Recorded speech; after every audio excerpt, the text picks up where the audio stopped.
This program is brought to you by The Big Secret Movie, now available on Amazon Prime and other video delivery services, and by Occupy Health, available on Voice America, and by TVE Course, featuring free online classes in electronics, video production, broadcast engineering, sports, and health, and by the Paul Porter YouTube channel, the Porter Museum of Broadcast Electronics.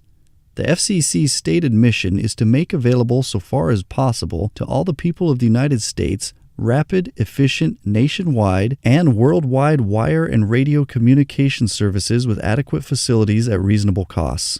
The Communications Act furthermore provides that the FCC was created for the purpose of national defense and for the purpose of promoting safety of life and property through the use of wire and radio communications. The FCC has a strategic plan including closing the digital divide, promoting innovation, protecting consumers, and public safety. Unfortunately, the FCC has failed on the majority of its mission goals. In fact, the FCC has a history of supporting corporate interests over public good and safety. In our studio today, we have broadcast engineer Alex Voss and Paul Porter from the Porter Museum of Broadcast Electronics to discuss how the FCC has failed us. What do you think about the FCC not regulating microwave emissions? Microwave emissions, that's the key part. Yeah. The FCC can barely regulate radio and broadcast frequencies.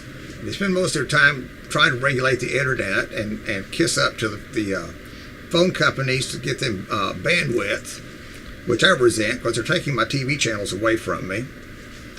I think they ought to be involved in regulating radiation, but that's probably the last thing on their list. You know, and the thing is, the FCC charter, in their mission statement, they say that one of their prime mission functions is to make the airwaves safe and safety, especially for children.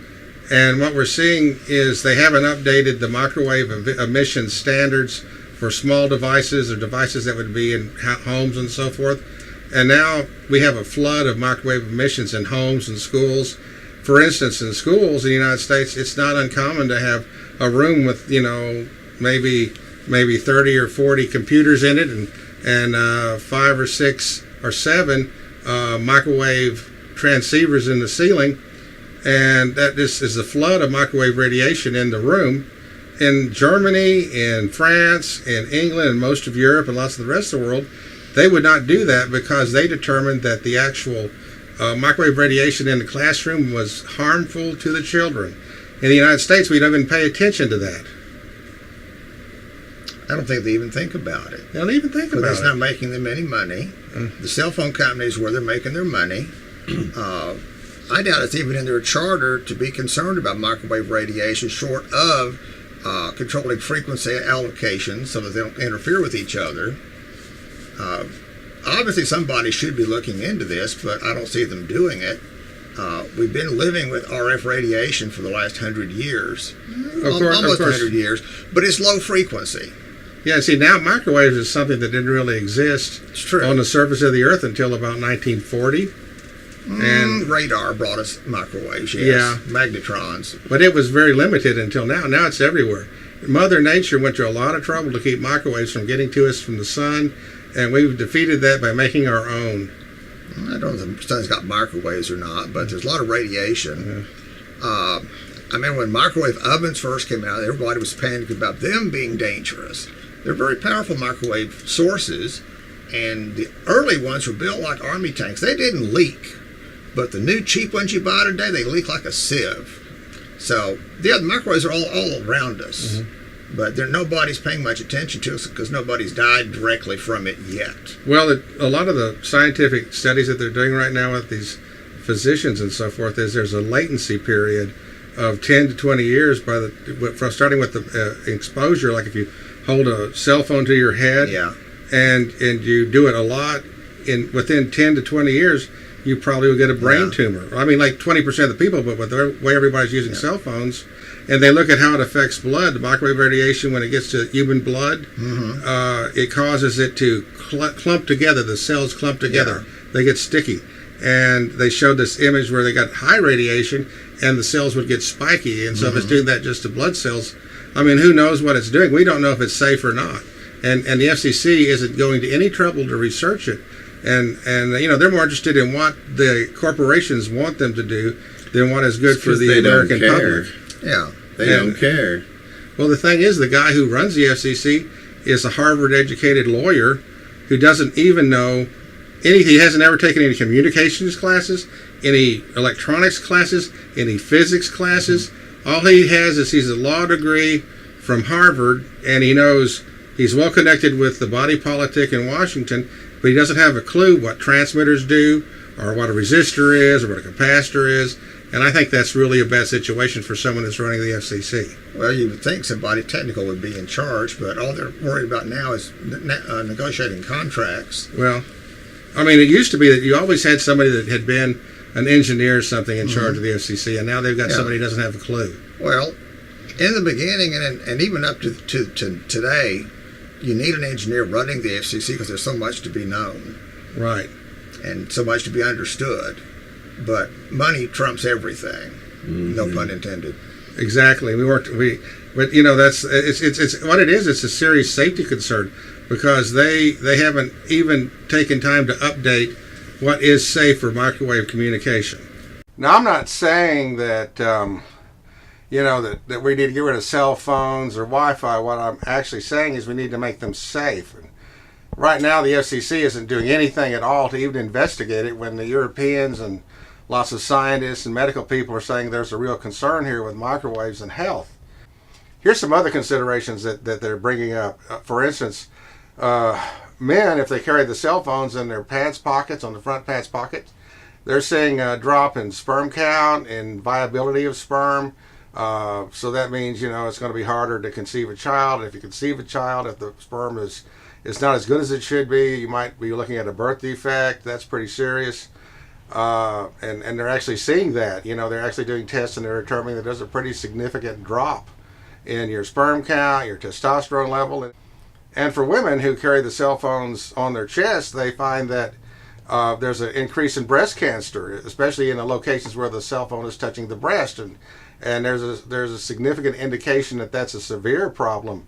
It all needs research. We're at the beginning of this situation because we're at the beginning of using the cell phones the way we do. But even from the cell phone use a number of years ago, there's a lot of reference information that indicates this is a serious concern, and it's something the FCC should be right on top of instead of trying to auction off all of what belongs to the public. This is one thing that really irks me is if you go back and look at the FRC, before the FCC. They made it very clear that the spectrum, the RF spectrum that they're managing belongs to the public. It is a public thing. It's owned by the public, and they're so concerned. You listen to them have their meetings, and they're just, let's auction this, let's auction that. They're so busy auctioning off what belongs to the American public. Before they auction off anything, any of the RF spectrum, which if it's within the boundaries of the United States, that is public property, just like a park or something or a land area.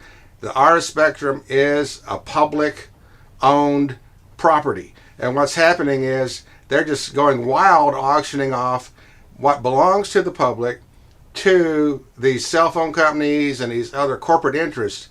And before they auction off what belongs to the public, they should actually have that go through the Congress. It should be voted on in Congress. It should be signed off by the president. But no, they're giving away what belongs to the U.S. public, and it is a sin and a crime and something that they shouldn't be doing. It's going to come back to haunt them.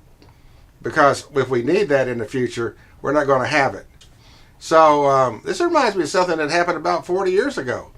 There was a thing where a Harvard research scientist group was paid off. There's a paper trail that shows they did this. It's already come out.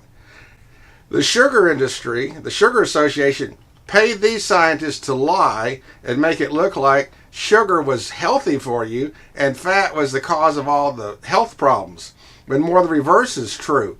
And so that caused this whole move to, after these Harvard research scientists received billions of dollars to lie and make this report, because it was from Harvard, they thought, well, this is real, it's important, it's serious, it's true, when it was just them being paid off by the Sugar Association to say that, sugar's good for you, and fat is the worst thing you could ever have, when the reverse is true. So everybody went to this low-fat, high-carb diet. You want to know what happened? I'll tell you what happened. 100 million people, 1/3 of the U.S. population, got fatty liver disease, which takes a couple years off your life. Okay? And then there was an explosion in sugar diabetes.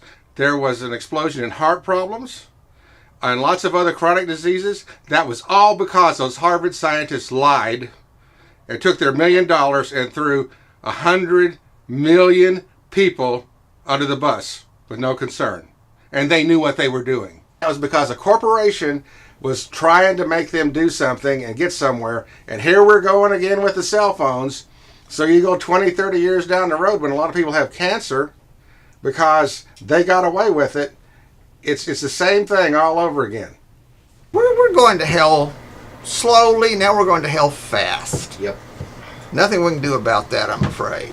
Ain't no Well, hell But yeah, the anymore. FCC should be doing something to clean up the airwaves a little bit and worry about something important. I have a feeling that if you put a pirate radio station on the air today that they wouldn't notice.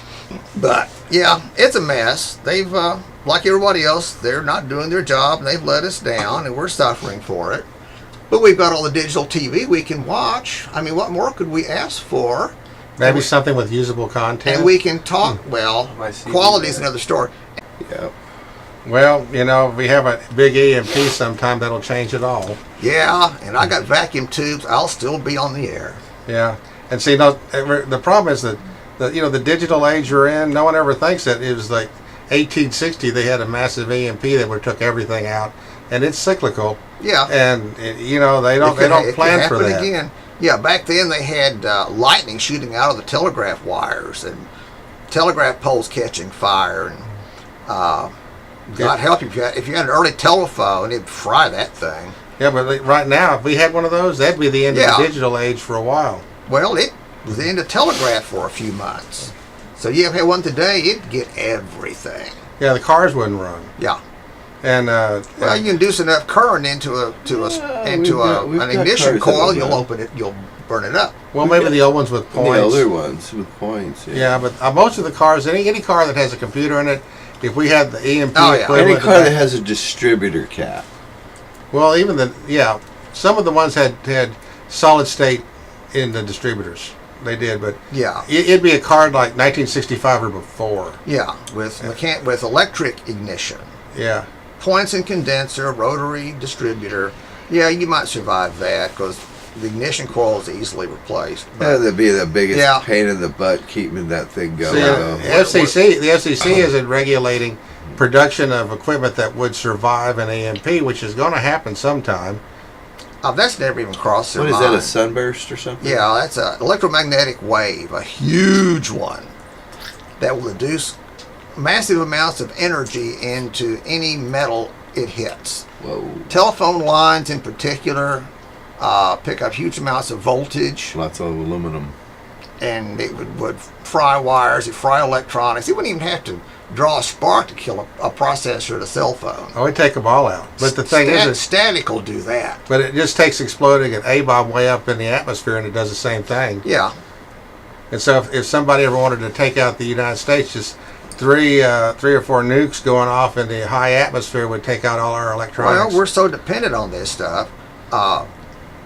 It really amazes me how stupid we are that we so willingly network everything we own. I mean, we got refrigerators and kitchen appliances that are networked, and these people that want to adjust their thermostat or unlock their door when they're in a foreign country, that's insane.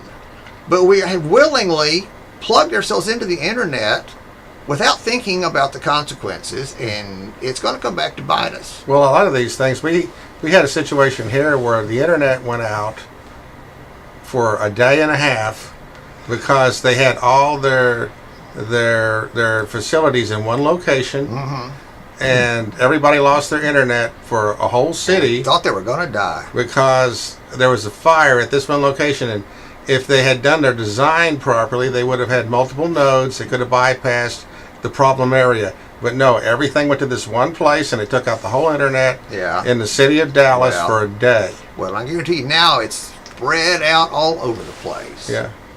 Yeah, there's server. They're not server farms, they're server buildings. You see them around town. If it's a small building with enough air conditioning on the roof, if the air conditioner on the roof is as big as the building, that's a server building. Holy shit. Because they take a million tons of air conditioning to cool those servers. That's like a lot of power. But yeah, you take one of those out and you kill half the country. Yeah. See, and the FCC should be regulating that toward survivability during an EMP, survivability if you have a main server get burned out and What would bypasses. you do? I mean, how would you defend one of those little sources of power from the ray? I mean, Well, would you use a different type of it's called- aluminum it's called, or copper or something? It's what do they call that? A Faraday shield. Yeah. You have to build things in a Faraday shield. cage. Yeah. Layers? No, just a continuous metal mesh, like a sphere, or it can be a box. So it just like bounces Yeah, off so and the, rolls the away? energy is induced into the mesh instead of passing through and getting the thing that's inside. That's what Tesla used to So hide what it does when he it was playing do with with his what does machines. it actually do with it? Does it It spin prevents it? the pulse from hitting the interior No, circuitry. it just catches the energy and shorts it back on itself. Okay. Now, Yeah. some Macintosh computers were actually built With that stuff. as a Faraday cage, like those big old aluminum Macs you used to get. Well, hell, were why a the hell don't Faraday we do that cage. Yeah. today? I mean, can't we get a sophisticated enough Well- Faraday case to be a thin layer or something? Or Well, you know, like you could put a bunch of your electronics in a trash can and put the lid on it and put some metal tape around it, and you're protecting it.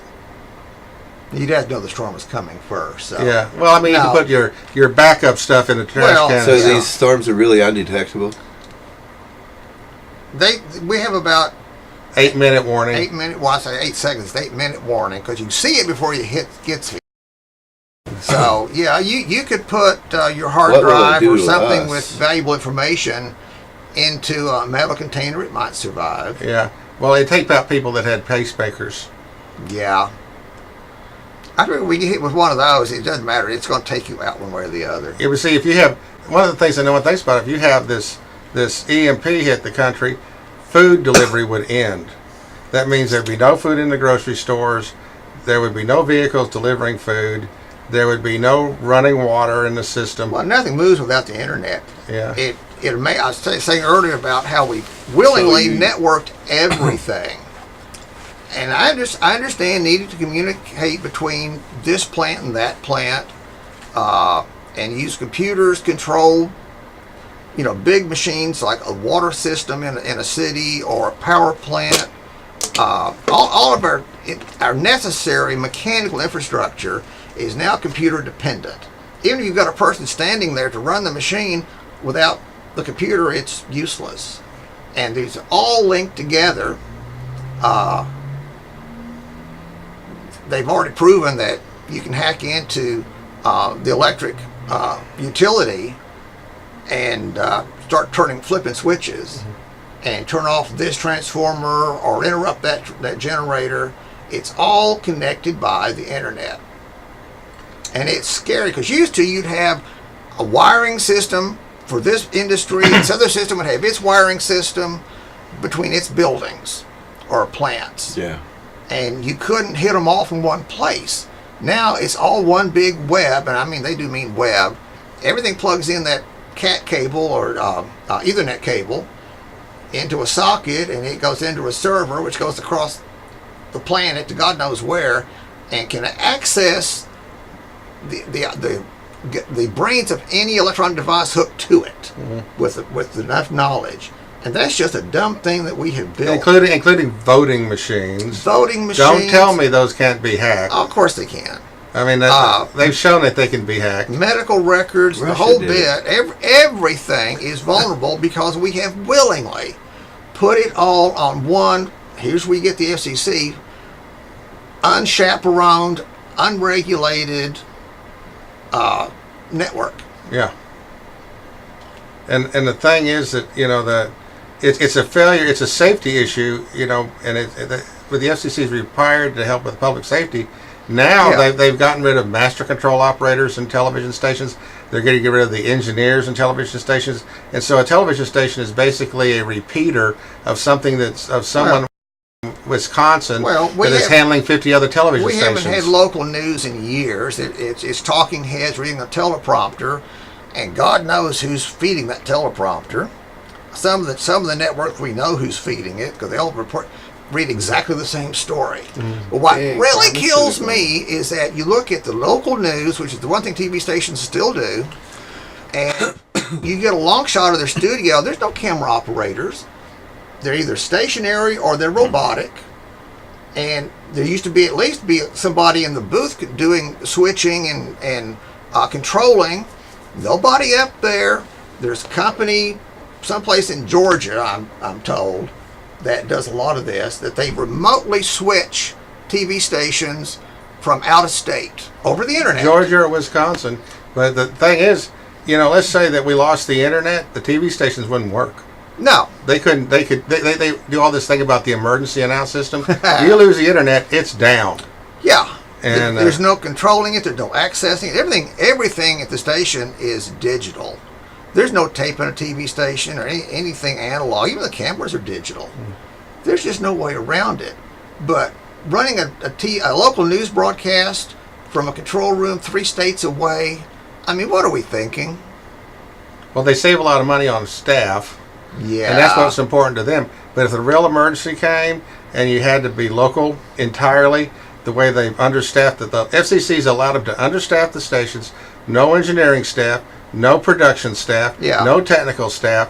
They've reduced it just down to a few people in each station. If there was a real emergency and you lost the network feeds and you lost the internet, the TV stations would not be able to function. That's the FCC's fault.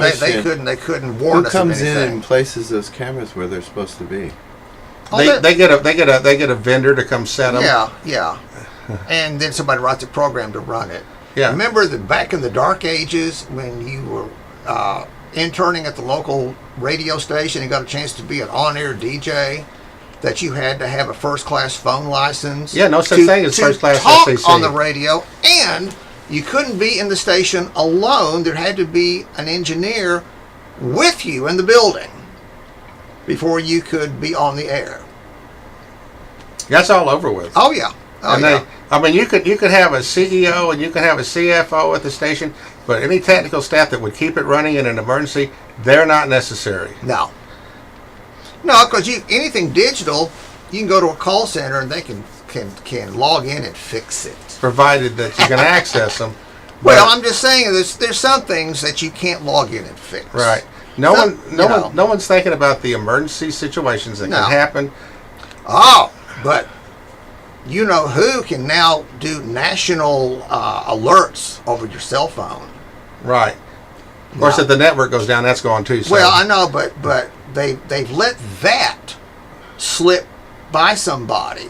That now they've got one access point that has access to every cell phone, and there's nothing one way in digital. Mm-hmm. There's nothing one way in digital. It's scary that one person has that kind of power, and it sounds like a good idea. Warn people of a national emergency. God forbid we should have one, but the fact that one man can make every cell phone in the country ring at one time, scary as hell. Yeah, but they don't. Now we don't have the infrastructure to support an emergency at the local TV stations. We don't. But that's the idea of support is let's ring everybody's cell phone and tell them to buy. Yeah. But the FCC, somebody with better sense should have said, now wait a minute, let's talk about this. Yeah. Did you hear any discussion about this? No. It just happened. It's totally obvious that the FCC is not paying attention to what would happen in an emergency and how to make things work. Well, they don't think about that. They're owned by the same corporation that everybody else is owned by, and they're working for the same administration everybody else is working for. Yeah, it's scary. Yeah. But if they ever really had a real emergency, it would be pandemonium, and none of this stuff would work. True. It's obvious. Yeah. So, and that's the FCC's fault. And everybody's so dependent on their phones. Without their phone, they couldn't possibly talk to each other. Yeah. No, of course not. Yeah. You see, no one really gets the understanding. Social media has ruined marriages because nobody talks to each other Yeah. anymore. But see, no one understands how fragile the system really is. You know, this all could go down in a minute under the right set of sequence and circumstance. Even accidentally. Yeah. I mean, one good server farm fire and we'd be crippled for weeks. Yeah. You know, they can route around it, but there's still this big hole in the system. Yeah. But yeah, we were completely dependent on this net.